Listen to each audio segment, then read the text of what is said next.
प्रदेश कांग्रेस फांग आशीष कुमार साहानी किफिल मंग रेखा बीजेपी नि खुकफांग सुब्रत चक्रवर्ती कक्तिशालो प्रदेश बीजेपी हाबानगो कायसा कक्थम पांदा रिंगी प्रदेश बीजेपी खुकफांग शाखा हास्ते तैलमा जरावा बीजेपी हाफांग जे मानसाक चुबाखा हास्तानि लुकुरकनो मंत्री अक्रा एमएलए नखबै जुदा जुदा स्कीम रकनि बिसिंतै बिस्कांनि साल रगबो चुबाय थांनाय हनै शाखाबो हास्तेव खरक थामची थाम बरक रक थैबेखा तै बरकनि नुखुंग नखक बाचिसाय रां याफार जागनाय अ हाति बारसानि बिसिंग रेशनतै शेरची माइरं तालनायनि बागै रां मागनावा रजागनाय हुकबार खलायनाय रकनो डाइरेक्ट बेनिफिट ट्रान्सफरनि बेखाक्तै रां खकसासाय रहरजागनाय बिस्कांनि साल रग हाफांनि जेसक स्कीम रक तंबायो आबनि बिसिंतै तै लम्मा बागै देराम मानजागबायनाय रकनि हामक्रायो याप्रि नाहारनाय हास्ते हाफां अशालो कक्साथानि कांग्रेस एमएलए सुदीप राय बर्मन तै बखुक खेंखा प्रदेश बीजेपी खुकफांग सुब्रत चक्रवर्ती बशाखा जरावायनि रमै नोटिस रहरजाखा एमएलए सुदीप राय बर्मन मुंसाक किफिल मुंग ताबुक बरियाखौ हास्ते हाफांनि कताल एमएलए हस्टेल तांजाखा हिंखे आरो तामनि बागै सेई थांगिया हनै कक्सुं मंगनारखा प्रदेश बीजेपी खुकफांग আমার সঙ্গে শরীর ঘোষ মহোদয় রয়েছেন মাননীয় চেয়ারম্যান টিজিডিসি আর আজকের সাংবাদিক সম্মেলনে আপনারা যারা বিভিন্ন মিডিয়া থেকে এসেছেন সবাইকে আন্তরিক শুভেচ্ছা জানিয়ে আপনাদের দৃষ্টি আকর্ষণ করছি এবং আপনাদের মাধ্যমে রাজ্যের জনগণের দৃষ্টি আকর্ষণ করে ভারতীয় জনতা পার্টির বক্তব্য মানুষের কাছে আমরা পৌঁছে দিতে চাইছি। গতকাল কংগ্রেস ভবনে মাননীয় আশিস সাহা মহোদয় একটি সাংবাদিক সম্মেলন করে বিভ্রান্তিকর মিথ্যার বিষাদি এবং আপাতমস্তক কাল্পনিক কতগুলি বিষয়ে তুলে ধরার চেষ্টা করেছেন যা প্রমাণ করে তারা সম্পূর্ণ জনবিচ্ছিন্ন রাজ্যের পরিস্থিতি এবং রাজ্য সরকারের ভূমিকা বা ভারতীয় জনতা পার্টির ভূমিকা নিয়ে তাদের কোনো ধারণা নেই। মন গড়া গল্পের বহু গাছে চড়ানো তাদের অভ্যাস হয়ে গেছে, কারণ জনবিচ্ছিন্ন হয়ে গেছে। সেই বিষয়ে তিনটে বিষয় উত্থাপন করেছেন। মূলত এই তিনটি বিষয় নিয়ে আমরা কথা বলব। প্রথমত সাম্প্রতিক বন্যা পরিস্থিতি নিয়ে কথা বলেছেন। গুনে গুনে তো বার করেছেন যে বন্যার 1 মাস হয়ে গেছে। কিন্তু প্রথমে জিজ্ঞাসা করতে চাই, এই 1 মাস বন্যার যে হয়ে গেছে এতটা হিসেব রেখেছেন? বন্যা পরিস্থিতিতে বন্যা দুর্গত মানুষের পাশে কতজন কংগ্রেস কর্মী দাঁড়িয়েছিলেন? কতটা বন্যা কবলিত অঞ্চলে আপনাদের পরিদর্শন হয়েছে? বাস্তব চিত্র সম্পর্কে আপনাদের কোনো ধারণা আছে কি নেই, সেটা রাজ্যবাসী জানতে চায়। যদি আপনারা দায়িত্বশীল বিরোধী দল বলে মনে করেন, তাহলে স্বাভাবিকভাবেই আপনাদের দায়িত্ব বর্তায় যে এই পরিস্থিতিতে মানুষের পাশে দাঁড়ানো, সরকারের পাশে দাঁড়ানো এবং সরকারকে কি কি পদক্ষেপ নিলে মানুষের সুবিধা হবে সেই জায়গায় আপনাদের পরামর্শ দান করা। সেটা না করে সরকার যখন সর্বত উদ্যোগ গ্রহণ করে বন্যা চলাকালীন সময়ে মাননীয় মুখ্যমন্ত্রী মহোদয় থেকে শুরু করে রাজ্য মন্ত্রিসভার সমস্ত সদস্য বিধায়ক বিধায়িকা, রাজ্য নেতৃত্ব থেকে শুরু করে প্রদেশ সভাপতি থেকে শুরু করে রাতের পর রাত নির্ঘুম জেগে মানুষের পাশে যখন দাঁড়িয়েছেন, তাদেরকে উদ্ধারের চেষ্টা করেছেন, সেই জায়গায় কতগুলি কাল্পনিক প্রশ্ন তোলার চেষ্টা করছেন। ওনারা বলছেন, একটা একটা করে যদি আমি বলি বন্যা পরিস্থিতি নিয়ে, যে যারা ক্ষতিগ্রস্ত হয়েছে তাদের কি সাহায্য সহযোগিতা আছে।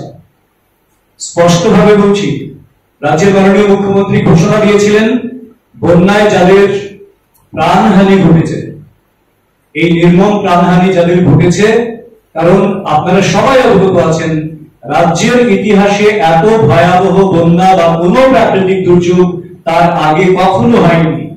সেটাকে মাথায় রেখেই আমাদের কথা বলা উচিত, বিরোধী দল হোক কিংবা অন্য কেউ হোক। তো মাননীয় মুখ্যমন্ত্রী মহোদয় ঘোষণা দিয়েছিলেন যারা প্রাণ হারিয়েছেন তাদের 4 লক্ষ টাকা করে এবং যারা আহত হয়েছেন তাদের 50,000 টাকা করে প্রদান করবেন। এবং এখনো পর্যন্ত 36 জন লোক প্রাণ হারিয়েছেন, 33 জন লোকের কাছে 4 লক্ষ টাকা করে অ্যাকাউন্টে ট্রান্সফার হয়েছে। বাকি 3 জনের কাছেও এই সপ্তাহের মধ্যে হয়ে যাবে। আর যারা আহত হয়েছেন তাদের প্রত্যেকের কাছে সাহায্য যথারীতি পৌঁছে যাচ্ছে। এটা যেমন একটা বিষয়, সেই সঙ্গে এটাও মাথায় রাখতে হবে, সে বন্যা শেষ হয়েছে 5 দিনে, কিন্তু বন্যা পরিস্থিতি থেকে কিন্তু আমরা এখনো সম্পূর্ণ বেরিয়ে আসতে পারিনি। সেটা অনেক সময়ের ব্যাপার, অনেক ক্ষয়ক্ষতি হয়েছে। কারণ এখনো রাজ্যে 66টি ত্রাণ শিবির চলছে, যেখানে 3,873 জন মানুষ এখনো আশ্রিত রয়েছেন। কাজেই এই মারাত্মক যে ঘটনা সমগ্র রাজ্য জুড়ে ঘটেছে, তাতে করে আমরা দেখি আংশিকভাবে প্রায় 62,205টি ঘর ক্ষতিগ্রস্ত হয়েছে। এর মধ্যে 10,483টি ঘর, তার জন্য 11,92,00,000 টাকা সহায়তা প্রদান করা হয়েছে রাজ্য সরকারের পক্ষ থেকে। প্রায় 80,000-এর উপর বই প্রয়োজন হয়ে পড়েছে ছেলে মেয়েদের, যেটা নষ্ট হয়েছে এবং সেটা ধারাবাহিকভাবে চলছে, সেই প্রক্রিয়া চলতে থাকবে। এবং খাদ্য দপ্তর আগামী 2 মাসে রেশন কার্ড প্রতি অতিরিক্ত 10 কেজি চাল দেওয়ার উদ্যোগ গ্রহণ করেছে। সমগ্র অংশের আমরা যদি দেখি, সমস্ত সেক্টরে প্রচুর ড্যামেজ হয়েছে, সে রাস্তাঘাট বলুন, পানীয় জলের উৎস বলুন, বিদ্যুৎ বলুন, সমস্ত জায়গায়। এবং এতে করে দেখা যায় প্রায় 1,664টি রাস্তার মধ্যে 81টি রাস্তা পুনঃসংস্কারের কাজ ইতিমধ্যেই সম্পন্ন হয়েছে, 178টির কাজ চলছে, 553টি কাজের অলরেডি উদ্যোগ গ্রহণ করা হয়েছে। তো এই যেমন একটা বিষয় রয়েছে, সেই সঙ্গে কৃষক এবং যারা আমাদের মৎস্যজীবী রয়েছেন তাদের বিষয়ে অনেক কথা বলছেন। এবং কথা বলছেন কি, কৃষকদেরকে যেখানে প্রাথমিক সাহায্য হিসেবে রাজ্য সরকার কখনোই বলেনি এটা শেষ সাহায্য, প্রাথমিক ভাবে সাহায্য হিসেবে 1,000 টাকা করে প্রত্যেক কৃষককে দেওয়া হয়েছে। এবং সেই সাহায্য আরো অ্যাসেসমেন্ট করা হয়েছে, কারণ দেখা গেছে মোটামুটি ভাবে 1,48,389 জন কৃষক, তাদের কাছে 1,000 টাকা করে প্রদান করা হয়েছে যারা ক্ষতিগ্রস্ত। এবং আপনারা জেনে আশ্চর্য হবেন, 2018 সালে ভারতীয় জনতা পার্টি সরকার প্রতিষ্ঠিত হওয়ার আগে ত্রিপুরা রাজ্যে প্রধানমন্ত্রী ফসল বীমা যোজনার অন্তর্ভুক্ত ছিলেন মাত্র 33,000 কৃষক। বর্তমানে রাজ্যের 95 থেকে 96% কৃষক প্রধানমন্ত্রী ফসল বীমা যোজনার অন্তর্ভুক্ত হয়েছেন। কারণ কি? কারণ সেই সময় প্রধানমন্ত্রী ফসল বীমা যোজনায় অন্তর্ভুক্ত হতে গেলে কৃষককে দিতে হতো 220 টাকা পার কানি, আর বর্তমানে রাজ্য সরকারকে দিতে হয়, কৃষকদেরকে সরকারকে দিতে হয় 10 টাকা।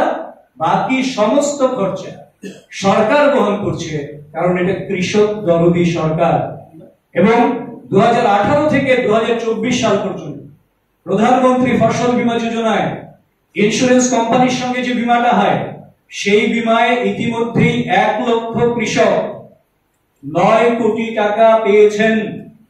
এবং তার সঙ্গে যেটা গোটা ভারতবর্ষের মধ্যে খুব কম জায়গায় আছে, খুব কম রাজ্যে আছে, যে ইন্স্যুরেন্স এবং এসডিআরএফ দুটো একই সঙ্গে দেয়া হয়, সেই এসডিআরএফ থেকে এই 6 বছরে আরো 25 কোটি টাকা কৃষকদেরকে সাহায্য সহযোগিতা করা হয়েছে। আপনারা অবগত থাকবেন, রাজ্যের 42,000 এবং এই যে সাহায্য করা হচ্ছে রাজ্য সরকার থেকে, তার ড্যামেজের মাত্রা অনুযায়ী সাহায্য করার প্রয়োগ কিন্তু সেখানে রয়েছে। 42,364 জন সবজি চাষীকে 1,000 টাকা করে প্রদান করা হয়েছে। আবার 897 জন ফল এবং বাগিচা চাষী, যাদের ক্ষতিটা বেশি হয়েছে, তাদেরকে আইডেন্টিফাই করে 2,000 টাকা করে দেওয়া হয়েছে। তো কাজেই শুধুমাত্র একটা কমন ফরম্যাট যেমন আছে, তার বাইরে মানবিক দিক থেকে যারা খুব বেশি ক্ষতিগ্রস্ত, তাদেরকে আরো কি করে সাহায্য করা যায়, সেই উদার দৃষ্টিভঙ্গি নিয়েও কিন্তু সরকার কাজ করছেন। এবং এসডিআরএফ এনডিআরএফ এর একটা নির্দিষ্ট নিয়ম আছে যে কৃষি এবং উদ্যান ফসলের ক্ষেত্রে যেখানে বৃষ্টি নির্ভর এরিয়া সেখানে সহায়তার পরিমাণ হেক্টর প্রতি ৮৫০০ টাকার বেশি হতে পারে না। তো সেই নিয়মটাকেও সরকারের মান্যতা দিয়েই কিন্তু আমাদের কাজগুলি করতে হচ্ছে। ঠিক তেমনি আমরা যদি মৎস্য দপ্তরের কথা বলি, ১৯,৮৭৪ হেক্টর মৎস্য চাষ এলাকা ক্ষতিগ্রস্ত হয়েছে। তার মধ্যে ১,৩০,৮৩২ জন চাষি ক্ষতিগ্রস্ত হয়েছেন। ১৩৪৭ কোটি টাকা ক্ষয় হয়েছে শুধুমাত্র মৎস্য দপ্তরে। প্রাণী সম্পদ দপ্তরে সমগ্র রাজ্যে ২৩.৩৪ কোটি টাকার ক্ষয় হয়েছে আনুমানিক। কিন্তু ক্ষয় যেমন হয়েছে তার ভরপাইয়ের জন্য, প্রাথমিক ভরপাইয়ের জন্য প্রাথমিক অ্যাসেসমেন্ট যেমন ডিপার্টমেন্ট ওয়াইজ হয়েছে, সেই সঙ্গে আপনারা দেখুন মানবিক দৃষ্টিভঙ্গি নিয়ে যে সমস্ত পশু পাখি সেগুলি অসুস্থ ছিল তাদের জন্যও কিন্তু তাদের চিকিৎসার জন্য ব্যবস্থা করা হয়েছে।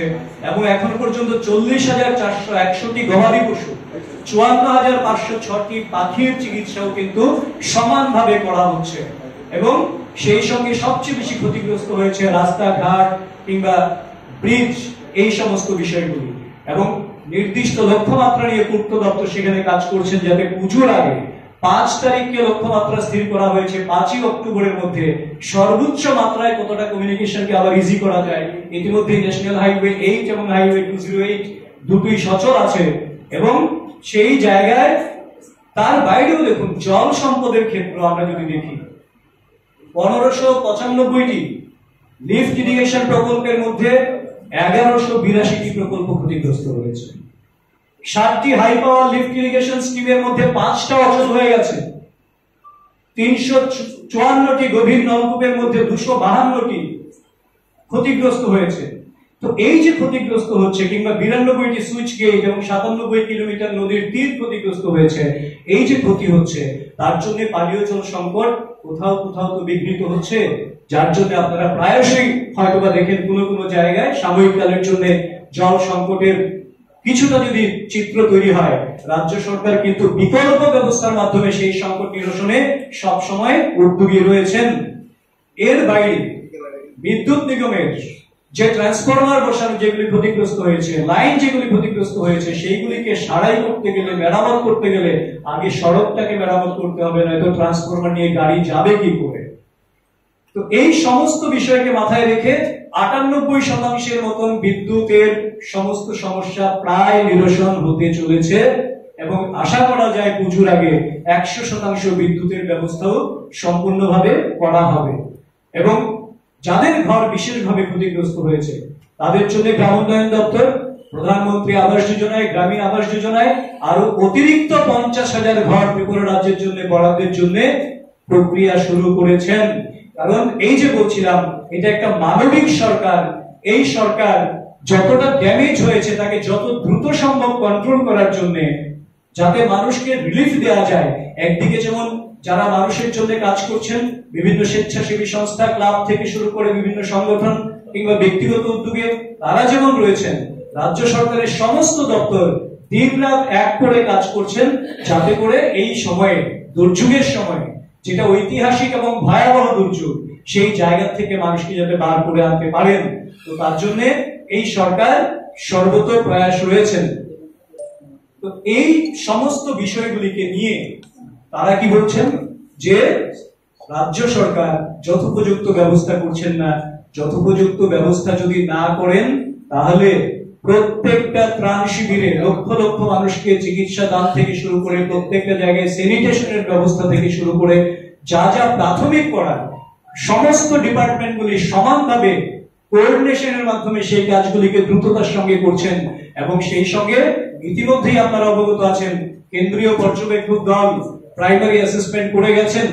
তো তার পরবর্তী ধাপে আমরা আশা করব সেখানে ইতিমধ্যে ৪০ কোটি টাকা যেটা বরাদ্দ চলে এসছে, তার বাইরেও আরো কিছু করার জন্য রাজ্য সরকার তৎপর রয়েছেন, কেন্দ্রীয় সরকারের সঙ্গে প্রতিনিয়ত যোগাযোগ রাখছেন। কিন্তু যত তাড়াতাড়ি সম্ভব বন্যা দুর্গত, বিশেষভাবে ক্ষতিগ্রস্ত যারা, তাদেরকে রিলিফ দেওয়ার জন্য মাননীয় মুখ্যমন্ত্রী অধ্যাপক ডক্টর মানিক সাহা মহোদয় ৫৬৪ কোটি টাকার বিশেষ প্যাকেজ ইতিমধ্যে ঘোষণা করে ডিপার্টমেন্ট ওয়াইজ তার সমস্ত কাজকর্ম কিন্তু তীব্র গতিতে করছেন। কাজেই বিধায়ক সুদীপ রায় বর্মন ওনাকে এমএলএ হোস্টেলের দুটো কোয়ার্টার উনি দখল করে রেখেছেন। দুবার নোটিশ দেওয়া হয়েছে কোয়ার্টার ছাড়ার জন্য। কেন নোটিশ দেওয়া হয়েছে? ওনাকে ওনার জায়গা থেকে বার করে দেওয়ার জন্য নোটিশ দেওয়া হয়নি, কারণ ত্রিপুরা রাজ্যের সমস্ত বিধায়কদের জন্য উন্নত পরিষেবা যুক্ত এমএলএ হোস্টেল নির্মিত হয়েছে এবং সেই হোস্টেলে প্রায় সব বিধায়কই চলে গেছেন। শুধুমাত্র উনি পুরনো এমএলএ হোস্টেলে দুটো কোয়ার্টার নিয়ে রেখেছেন একজন নিজের বাড়ি ঘর ইত্যাদির বাইরে। এটা কোন রাজনৈতিক সৌজন্যতা? যেখানে ওনার জন্য বরাদ্দকৃত কোয়ার্টার রয়েছে নতুন কোয়ার্টার কমপ্লেক্সে, আধুনিক সুবিধাযুক্ত, সুরক্ষা বলয় বেষ্টিত, সেখানে উনি যাবেন না। এটা কোন রাজনৈতিক সৌজন্য? এবং শুধু তা নয়, এবার বিধানসভা চলাকালীন সময় আপনারা দেখেছেন উনি বলছিলেন অধ্যক্ষ মহোদয়ের দৃষ্টি আকর্ষণ করে যে আমাকে যদি নোটিশ দেওয়া হয় আমি আমার দায়িত্ব পালন করব। তৃতীয়বারের জন্য তো নোটিশ দিয়েছেন, তার আগে দুবার দিয়েছেন। আর এটার সঙ্গে মিলিয়ে দিচ্ছেন কি যে উনি কি কি কার বিরুদ্ধে এলিগেশন দিয়েছেন তার জন্য এটা করা হয়েছে। তার আগেও তো দুবার করা হয়েছে, দুবার নোটিশ পেয়েছেন, তখন কেন ছাড়লেন না? আসলে একটার পর একটা বিষয়কে মোহরা বানিয়ে তিনি এখানেই কেন থাকতে চান সেটা রাজ্যবাসী জানতে চায়। যেই জায়গাটা বিধানসভার যারা স্টাফ তাদের কোয়ার্টার হিসেবে ডেভেলপ করার জন্য রাজ্য সরকার পরিকল্পনা করেছেন, তার জন্য তার রিনোভেশন দরকার, তার জন্য কোয়ার্টার ত্যাগ করার জন্য স্পষ্টভাবে যেখানে নির্দেশ করেছে, সেই জায়গায় কেন তিনি এই জায়গাতেই থাকতে চান? এবং অদ্ভুতভাবে এই প্রশ্নটার জবাবও কিন্তু মাননীয় আশিস কুমার সাহা মহোদয় দিয়ে দিয়েছেন। তিনি কি বলেছেন? উনি নাকি অন্য জায়গায় উনার নাকি ম্যাচিং হয় না। একজন জনপ্রতিনিধি সম্পর্কে আবার দাবি করছেন উনি 7 বারের জনপ্রতিনিধি। মাননীয় আশিস বাবু একজন জনপ্রতিনিধি সম্পর্কে বলতে পারেন যে অন্য বিধায়কদের সঙ্গে কারোর সঙ্গে ওনার ম্যাচিং হয় না? জনপ্রতিনিধিত্ব ম্যাচিং হওয়াটাই প্রয়োজন আগে, নয়তো জনপ্রতিনিধিত্বের যে মূল ভিত্তিটা সেটাই তো কোথাও না কোথাও দুর্বলতা প্রমাণ করে। আবার বলছেন এটা প্রেরোগেটিভ, ওনার কমফোর্টের জন্য উনি এখানে থাকতে চান। যেখানে সর্বোচ্চ সুবিধাযুক্ত কোয়ার্টার কমপ্লেক্স করা হয়েছে, সমস্ত বিধায়কের কাছে যা কমফোর্ট, উনার কাছে তা ডিসকমফোর্ট কেন? পার্টিকুলার উনার কাছে সেই বিষয়টা কেন ডিসকমফোর্ট? যে এই জায়গাটাতেই শুধু কমফোর্ট রয়েছে, এটাও কিন্তু মানুষ জানতে চায়। কারণ সমস্ত বিধায়করা একটা নিয়মে চলবেন, ন্যূনতম একটা সৌজন্যতা বজায় রাখবেন, ন্যূনতম দায়িত্বশীল হিসেবে নিজের ভূমিকা পালন করবেন। কারণ জনগণ সেটা প্রত্যাশা করেন যে বিধায়ক বা জনপ্রতিনিধি দায়িত্বশীল হবেন, এই জায়গাটা জনগণ প্রত্যাশা করেন। কাজে তারপরেও কেন এই বিষয়গুলি আশিস বাবু বললেন সেটা একটা প্রশ্ন চিহ্ন থেকে যায়। আর কি বলেছিলেন, কি প্রসঙ্গ টেনেছিলেন? যে মাননীয় মুখ্যমন্ত্রীর ওএসডি সম্পর্কে কিছু কথা তুলেছিলেন, তার জন্য এরকম করা হয়েছে। এই সরকার এই ধরনের ন্যারো পলিটিক্স করে না, এই ধরনের কুপমণ্ডুকতা নিয়ে কাজ করে না। আর যেটা আপনারা বলেছেন, আপনারা ইতিমধ্যে অবগত আছেন, যার বিরুদ্ধে কথা বলেছেন সে ওএসডি পরমানন্দ সরকার ব্যানার্জি ইতিমধ্যেই মাননীয় বিধায়ক সুদীপ রায় বর্মনের বিরুদ্ধে মানহানি মামলা করেছেন। বাকিটা কোর্টে ওনারা কথা বলবেন। এটা যেহেতু কোর্টের বিষয়, সেই বিষয়ে আমাদের কোনো বিষয় নেই। কিন্তু এই প্রশ্নটাও তো ছিল যে মাননীয় বিধায়ক সুদীপ রায় বর্মনের যে বাড়ি রয়েছে, সেই বাড়িটার বিষয়েও বিভিন্ন কোশ্চেন বিভিন্ন সময় এসছে। তিনি বলেছেন ওনার কাগজপত্র সব ভ্যালিড রয়েছে, সব রয়েছে। কিন্তু এটাও ঘটনা, এএমসি কিছু টার্মস এন্ড কন্ডিশন দিয়েছিল, এএমসি সেগুলি পরবর্তী সময়ে আবার রিজাস্টিফাই করবে, কতটা টার্মস এন্ড কন্ডিশন ইমপ্লাইড হলো সেই বিষয়টা এএমসি আবার পুনর্মূল্যায়ন করবে, আবার দেখবে বিষয়টা। কাজেই এই যে মানুষকে বিভ্রান্ত করা বন্যা পরিস্থিতি নিয়ে, আমরা বিশ্বাস করি ভারতীয় জনতা পার্টির কার্যকর্তারাও প্রত্যেক জায়গায় এখনো সক্রিয় রয়েছেন, সচেতন রয়েছেন, এবং তারা কি করছেন, তারা বিভিন্ন জায়গায় গিয়ে মানুষের পাশে দাঁড়ানোর জন্য, তাদের রিলিফ করার জন্য, তাদের আরো কি ভালো ব্যবস্থা করা যায় তার জন্য সতত উদ্যোগ নিয়েছেন। তো এই যে ব্যবস্থাগুলি নেওয়া হচ্ছে, তারপর বলা হচ্ছে রাজ্য সরকার করছেন না, এবং একটা এলিগেশন দেওয়ার চেষ্টা করছেন রাজ্য সরকার বায়াসড হয়ে করছেন, দেখে দেখে নাকি, রং দেখে দেখে নাকি করা হচ্ছে। কারণ এটা আসলে ভুলে গেছেন যে ওনারা যখন ক্ষমতায় ছিলেন 5 বছর, দীর্ঘদিন তো ক্ষমতায় নেই, কিংবা তার মাঝখানে ওনাদের 5 বছর এবং তার আগে পরে মিলে 35 বছরের বামফ্রন্ট যেটা গটাপে ছিল ওনাদের সঙ্গে, সেই গটাপের যে সরকার ছিল, তখন কোন দুর্যোগ হলে, কোন বিপত্তি হলে ওনারা বেছে বেছে নামের লিস্ট পাঠাতেন লালবাড়িতে, এবং বেছে বেছে কয়েকজনকে স্যাটিসফাই করার মানসিকতা ছিল। কিন্তু আজকে যখন সাহায্য করা হচ্ছে, দল মত নির্বিশেষে, কৃষক মানেই এত হাজার টাকা করে, ওই সেগমেন্ট মানেই এত হাজার টাকা করে, একেবারে প্রত্যেকের জন্য যাকে যেই সেগমেন্টে যতটা সাহায্য করার আর্থিক এবং অন্যান্য উপকরণ দিয়ে সম্পূর্ণটাই করার চেষ্টা করছেন। কাজে এইভাবে মানুষকে বিভ্রান্ত করার যে ভিন্ন চক্রান্ত একটা নিয়েছেন, এবং তারা এটা বোঝেনি না যে বন্যায় কতটা ক্ষতিগ্রস্ত হয়েছে, ভূমিধস হয়েছে, পলি জমেছে কৃষি জমিতে। পলি ইচ্ছে করলেই, সরকার ইচ্ছে করলেই পলি 1 দিনে, 3 দিনে, 10 দিনে সরাতে পারবে না, সেটা সময় সাপেক্ষ বিষয়। তার জন্য দীর্ঘমেয়াদী কাজের দরকার, পানীয় জলের উৎসগুলিকে আগে ঠিক করা দরকার, বিদ্যুৎ আগে ঠিক করা দরকার, সড়ক আগে নির্মাণ করা দরকার, কারণ সামনে উৎসব মরশুম আসছে, এবং এই 3টি হচ্ছে মানুষের বেসিক নিড, মূলগত এই চাহিদাগুলি রয়েছে। তো কাজেই বন্যা পরিস্থিতি নিয়ন্ত্রণে সদর্থক ভূমিকা যদি নিতেন, তাহলে ভারতীয় জনতা পার্টি অত্যন্ত খুশি হতো। কিন্তু সেটা না করে এরা মানুষকে বিভ্রান্ত করার জন্য যে অপকৌশল নিয়েছেন, তার তীব্র নিন্দা এবং ধিক্কার জানাই। দ্বিতীয় একটা বিষয় উঠে এসছে, ওনারা বলছেন শিক্ষক বদলি নিয়ে, নাম ধরে বলছেন কোন কোন শিক্ষক যারা কন্ট্রাক্ট টিচার, কোথায় বদলি করা হয়েছে, কেন বদলি করা হয়েছে, কার নামে কি লেখা হয়েছে, তার জন্য বদলি করা হয়েছে, কারণও দর্শাচ্ছেন ওনারা সাংবাদিক সম্মেলন করে। সরকারি শিক্ষকদের বাধ্যবাধকতা থাকে, তারা সরকারি শিক্ষকতার বাইরে অন্য কোনো প্রফেশনাল কাজ করতে পারেন না, এটা তাদের বাধ্যবাধকতা। তাহলে যারা করছেন তারা কি আইন মেনে করছেন? আর কোন সরকারি এমপ্লয়িকে কোথায় বদলি করবেন, কেন বদলি করবেন, সেটা কংগ্রেস ভবন ঠিক করে দেবে? কারণ সরকার একটা সঠিক দৃষ্টিভঙ্গি নিয়ে চলছে, যেখানে দরকার সেখান থেকে, যেখানে অপ্রয়োজন সেখান থেকে, যেখানে দরকার সেখানে ট্রান্সফার করা হচ্ছে। এটা একটা নিয়মিত প্রক্রিয়া। এটা ভালো হলো, ওনারা ইনফরমেশন দিলেন কারা কারা করছেন, কারা কারা সাংবাদিক আছেন যারা কংগ্রেসের হয়ে কাজ করেন, তারা দাবি করেছেন, ওনারা কি রিপোর্টিং করেছেন, তারা রেফারেন্স দিয়েছেন। বাকি ডিপার্টমেন্টের গোচরে নিশ্চয়ই সেটা যাবে, সেটা আমরা আশা করি, এবং সরকারের গোচরে তারা নিজেরাই সেটাকে নিয়ে এলেন।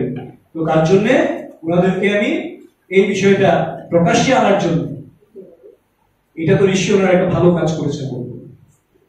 তৃতীয় বিষয় যেটা অত্যন্ত গুরুত্বপূর্ণ, যারা ক্ষতিগ্রস্ত হয়েছে তাদের কাছে এখনো সঠিক জিনিসগুলো পড়ছে না, এবং সরকারের যে সাহায্যগুলো দেওয়ার কথা ছিল সেটিও যাচ্ছে না।